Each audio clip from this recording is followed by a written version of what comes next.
I absolutely adore the first Nanny McPhee film. I've seen it countless times.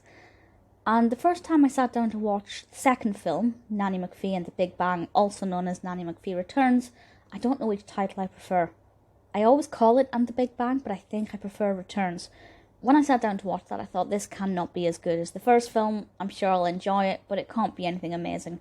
Well, actually, it kind of is pretty brilliant, and I might, even if only a little bit, prefer it to the first film.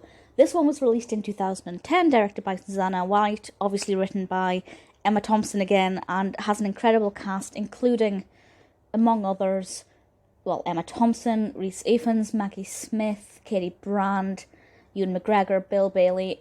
Sensational cast, really fabulous. And the description from IMDb reads as follows. Nanny McPhee arrives to help a harried young mother who is trying to run the family farm while her husband is away at war, though she uses her magic to teach the woman's children and their two spoiled cousins 5 new lessons. These spoiled cousins are incredible. They're played by Eros Vaos. I've definitely pronounced that incorrectly, and for that I apologise. And Rosie Taylor-Ritson, who plays Cyril, and Celia Gray, and they are fantastic actors. Really brilliant. An absolute pleasure to watch.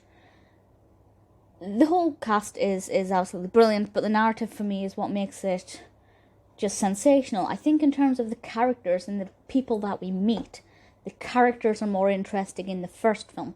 But I really like this narrative, the set that it's set on a farm during the war. It's quite emotional. The young boys obviously have fathers who are...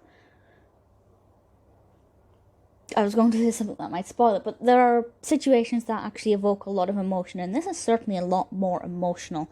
Whereas the first film was about Nanny McPhee trying to control these unruly children, a lot more Mary Poppins-like than this one is. This one is a little bit more serious, but also a lot of fun. We get to see bits of London. Seeing Nanny McPhee driving her motorcycle thing in London is just... it's brilliant. It's sensational fun, very well acted, great scenery. It's outdoors, it's rustic. We have the little piggies who are absolutely adorable, and Emma Thompson's performance obviously is it's magnificent. The use of magic is great, the special effects are fantastic. I'd say the use of magic is more effective in this film than the first film. I just feel like there's more of it, and the type of magic that is presented is more surprising, it's more creative, it's less predictable, and I think the entire film is less predictable. We have a greater variety of locations, of scenery, different mix of characters. Definitely it's very different to the first film. I think it's marginally better because the emotional aspect just makes it a little bit more powerful. And the posh cousins, the posh, spoiled cousins are just fantastic, and Maggie Smith's amazing. Really, Nanny McPhee and the Big Bang is an absolutely fantastic sequel, and I've never considered ranking my favourite sequels of all time, but I'd have to say Nanny McPhee and the Big Bang has to be one of my top 5 favourite sequels of any film. Definitely worth watching. I would say watch the first film if you haven't seen it.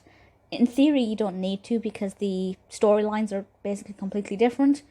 But I think just having that deeper understanding of Nanny McPhee and what, as an audience member, you would have been experienced to before that, it's definitely worth checking out. It's absolutely fantastic, and it's Emma Thompson, and I love her. She's amazing.